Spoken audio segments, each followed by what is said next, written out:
এবছর ড্রাগন ফলের সিজন তো শুরু হয়ে গেছে, কম বেশি সবারই কাছে ফুল ফল হচ্ছে। আমার ছাদে 3টে ফুল ফুটেছিল, তবে সেটা একদিনে না। এই ফুলটা সবার আগে ফুটেছিল, আরও দুটো পরপর 2 দিন।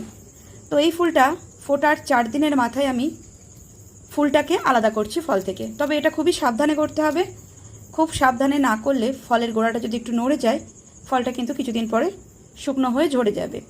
তাই খুব সাবধানে ফল থেকে ফুলটা আলাদা করতে হবে। কিভাবে করলাম আশা করি তোমরা দেখে বুঝতে পেরেছো। তবে এটা 2 হাত দিয়ে করবে। আমি যেহেতু ভিডিও করছি তাই 1 হাত দিয়ে করেছি।